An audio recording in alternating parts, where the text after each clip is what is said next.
to this land of shadow and substance will be treated to and challenged by the rarest and most precious treasures of the Twilight Zone.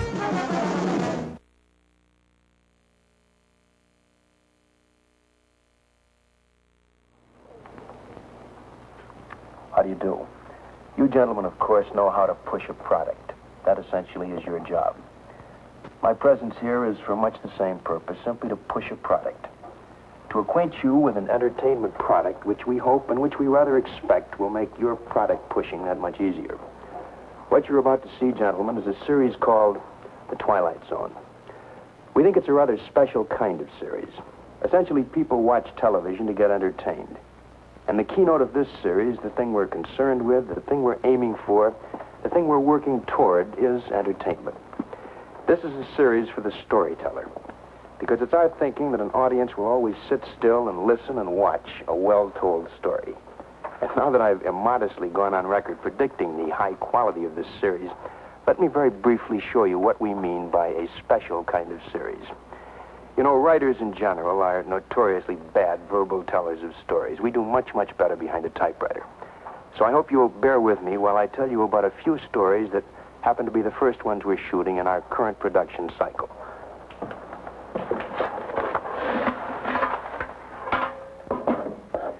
This is sand. It represents desert. The desert that you'll see on your screen in a story we call The Lonely.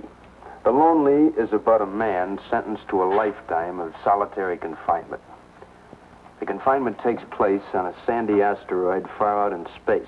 It's the story about a man slowly succumbing to a kind of nightmarish loneliness, a gradual disintegration of mind and body because human beings have that palpable need for companionship. A most benevolent and compassionate official sends the prisoner a long rectangular box containing, well, a machine. A machine inside of a robot built in the form of a woman. It's a robot that talks and acts like a human being. A robot that thinks like a human being. Gentlemen, I can only tell you that The Lonely, which involves a man and a woman made out of plastic and wires with a machine for a heart, will provide a most bizarre experience. As to the physiological extensions of their relationship, that is, man and female machine, and what they do in their spare time, we're leaving this wide open. Object and point here, a file cabinet containing a contract, all very legal and proper, except the party of the first part in this case. Well, what do we call him? He has a lot of names. Beelzebub, Mr. Scratch. No. Well, that happens to be the party of the first part in a somewhat charred contract. Only in our story, which we call Escape Clause. His name is simply Mr. Cadwallader. As portrayed, he has all the charm of a well-tipped waiter. He makes a deal with a little man who has a psychotic fear of dying. It's really a simple contract. Mr. Cadwallader supplies the immortality, and the little man supplies his soul. And then our little man proceeds to live it up, or down, depending on the moral view. But he gets bored with immortality, and he then proceeds to live a very out-of-the-ordinary kind of a life. A life best described as simply violent.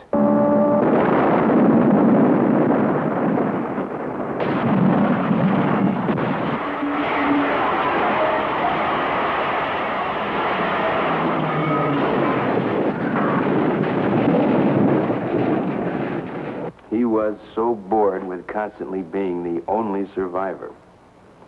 So he now turns to homicide, happily aware that while a jury may convict him, there isn't a single legal modus operandi that the state can use to put him away. A gas chamber? Impossible. They can't kill him. Hanging, electrocution, none of these things are operative on our little friend. He's immortal. But what happens, and we'd be most appreciative if you wouldn't tell this to your friends, is that a very good lawyer pleads his case and gets him life imprisonment. Poor little guy. Yeah, he has immortality. He can live forever. Right here. Behind these things.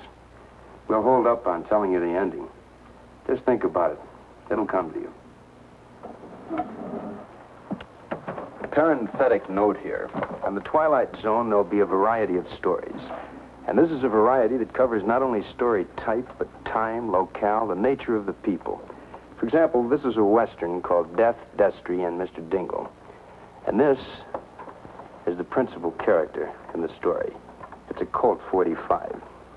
There's a schoolmaster named Dingle who picks up this gun one day, finding it in the schoolyard.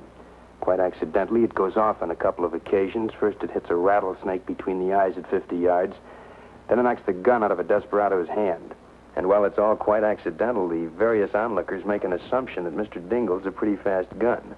And they start to build not only a reputation for this spindly little dude, but also almost a reverent tradition. And as in the classic Western mold, every top gun in and out of the territory converge on the town, ready to invite Mr. Dingle, poor little Mr. Dingle, who really doesn't know how to use a gun, to a showdown. So, Mr. Dingle buys himself a little vial full of liquid, and it's simply out of this world, because it comes with a money-back guarantee, simply that it will make him the fastest gun in the West for 15 seconds. It's this vial he carries into a saloon one night, ready to meet at gunpoint a gentleman called Dirty Dan Destry, a fast gun in his own right. So fast he makes Hugh O'Brien look like Charles Coburn.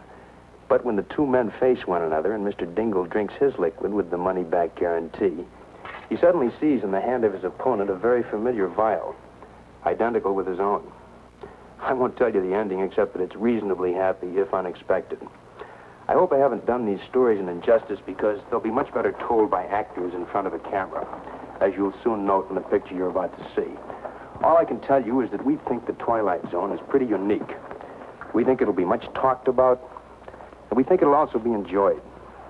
We think it's the kind of a show that will put people on the edge of their seats, but only for that 1/2 an hour. We fully expect they'll go to the stores on the following day and buy your products. We think it's that kind of a show. So now the ham walks off to allow the real object and point to entertain you. The pilot show of your series. Earl Holliman, James Gregory, starring in Where Is Everybody? So, gentlemen, please sit back and take your first trip into the Twilight Zone.